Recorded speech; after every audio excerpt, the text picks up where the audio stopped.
परी पितामाता को न्याय प्रदान एवं राज्य में निखोज होता शिशु उद्धार दाबी में बीजेपी रेमुणा शाखा पक्षर अनुष्ठित है विशाल पदयात्रा। परी को न्याय प्रदान एवं राज्य में निखोज होता शिशु उद्धार दाबी में बीजेपी रेमुणा मंडल पक्षर सामूहिक पदयात्रा कार्यक्रम शनिवार दिन अनुष्ठित हो जायछि। रेमुणा गोले स्थित आंबेडकर प्रतिमूर्ति में माल्यार्पण करने पर यह पदयात्रार शुभारंभ होता।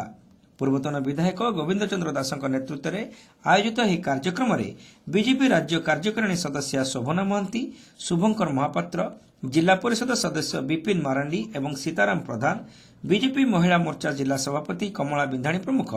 जोगदे राज्य सरकार शिशु सुरक्षा नीति को तीव्र समालोचना करथिले। नयागढ़ जिलार परीर हत्याकारी को पुलिस धरी पारि नथिबा बेले राज्य में निखोज होइतिबा 5000 ऊर्ध्व शिशु को अद्यावधि उद्धार करा न जिबा अत्यंत दुर्भाग्यर विषय बोली बीजेपी नेता माने कहिथिले।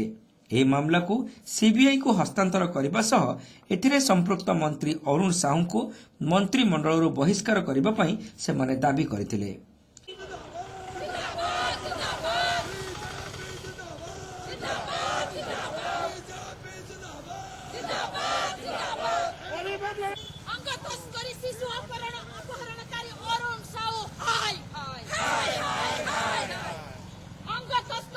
राज्य सरकार तुरंत ए बाबद उचित पदक्षेप न नेले आगामी दिन में बीजेपी रेमुणा और बालेश्वर समेत समग्र राज्य में बीजेपी तीव्र आंदोलन को ओह्लैब बोली दलीय नेता एवं कर्मी माने चेतावनी देइथिले।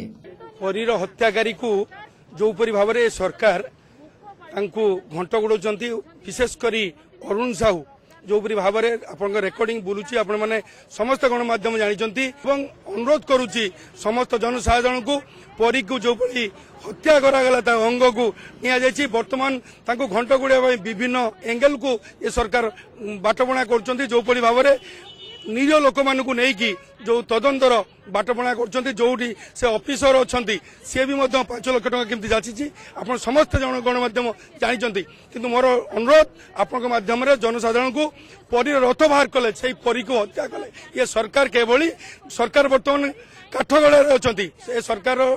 लोक लोचन को आने 147 निर्वाचन मंडल ये परी पदयात्रा करुँ समस्त को निवेदन करी ये सरकार को उचित शिक्षा देवा दरकार। ये यही भली बहुत इनुकारी चली तदंत चली ये तदंतर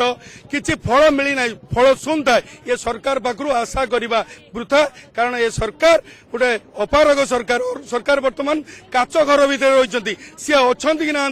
ओडावासी जापार से मोर नवेदन अच्छी आपण माध्यम ये सरकार ऑफिसर मान द्वारा चली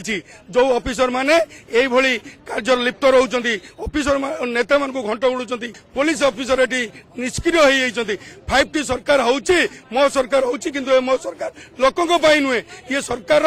बचाई सरकार को ये सरकार कहते। यही पदयात्रा रेमुणा गोलेरू बाहरी स्थानीय अंचल परिक्रमा करने सह हाथियागढ़ छक पर्यंत जाइथिला।